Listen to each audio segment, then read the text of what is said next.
What's going on YouTube? I am back with another video, and this one we have a couple PSA submission reveals. So I'm actually going to show you two very small submissions. Both were sent at the value plus level. One was actually returned very quickly. They were actually entered in the system, or they arrived to PSA on September 15th, and I am recording this video on Wednesday, October 4th. So that is very quick. I want to say, I don't know off the top of my head, like 3, maybe 4 weeks. So very quick. The other one did take a little bit longer, but I'm gonna show you guys those cards here in a second. It was a very obscure submission. There were some cards that I had never seen or heard of. So they did take a little bit longer, probably like a month longer, something like that. So I'm gonna show you guys both of those reveals here in a second, as well as a card that I recently picked up. But I do also want to mention real quick before we get into it that I know I've kind of mentioned recently that I've kind of been thinking about doing a Fire Pack series for the start of the NBA season, which does start in a couple weeks. I think preseason actually starts maybe this week, but the official NBA season starts I think in like 2 or 3 weeks, something like that. And then also I had been kind of toying with the idea of doing like a case hit type Fire Pack as well. I debated on those for a while, couldn't really decide what I wanted to do, and finally I decided I'm actually going to do both. So I had a few cards set aside for each, and I was like, you know what, let me just go ahead and do both. I'll just make them both pretty small series. So I think both series will probably be about 20 cards. So I'm gonna do a basketball only Fire Pack series, again, around 20 cards. And then it's not necessarily gonna be a case hit Fire Pack, but it's gonna be like a super short print Fire Pack where it's gonna be filled with case hits and super low numbered stuff. I think the highest numbered card that I'm gonna try to make in that series is gonna be 15. So everything will be numbered to 15 or less, or considered like a super short print case hit, something like that. So I'll go ahead and show the first card here that I did recently pick up. And this one is actually going to go in the super short print Fire Pack, which it's kind of tough because, obviously this is a basketball card. I could easily throw this in the basketball Fire Pack, but this is an elephant, I guess it's definitely considered a short print. These are very hard to hit out of the new Select Retail. So I did decide to go ahead and throw this in that super short print Fire Pack. And I'm gonna try to release those at the exact same time, by the way. But this is definitely gonna be on the higher end side. So the basketball Fire Packs, I'm gonna try to keep, pretty much the standard pricing I always do, somewhere around like $90, $95, somewhere in there.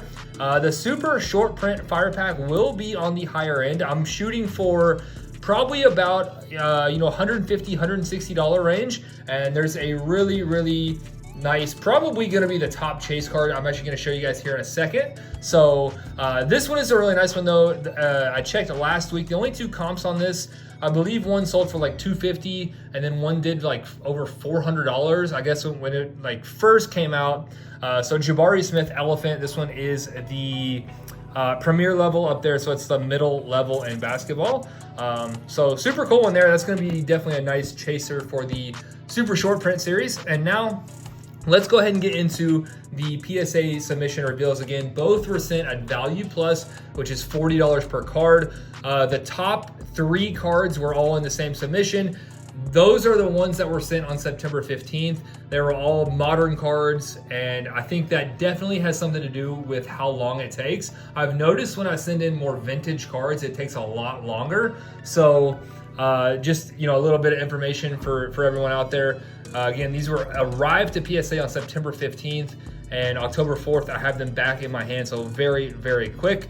Starting off with a Ronald Acuna. This one is out of Topps Chrome, the Topps in Technicolor Auto. Gonna be numbered out of 99. This one did get a 9, so super cool card there. I know he's having like a historic season, so good timing on this one with the playoffs just starting.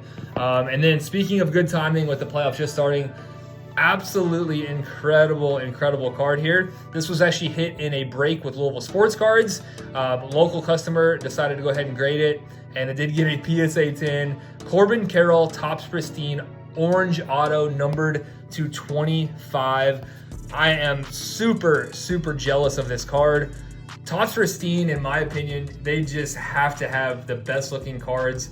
I love this card. It's so nice looking. So congrats to the owner of this one. This is a huge card. And I know I was kind of looking at the stats this morning. I know he had a really, really good first game. I think they blew out, I want to say the Rays maybe? I'm not 100% sure. I don't follow baseball super close, but I think they did get a win and he had a very big game. So next up, this one is going to be a chaser in the super short print series. So this one was actually pulled by someone in the most recent Fire Pack series that I did for the start of the NFL season. Brock Purdy Optic Stars. The customer did decide to go ahead and send it in for grading. It got the 10.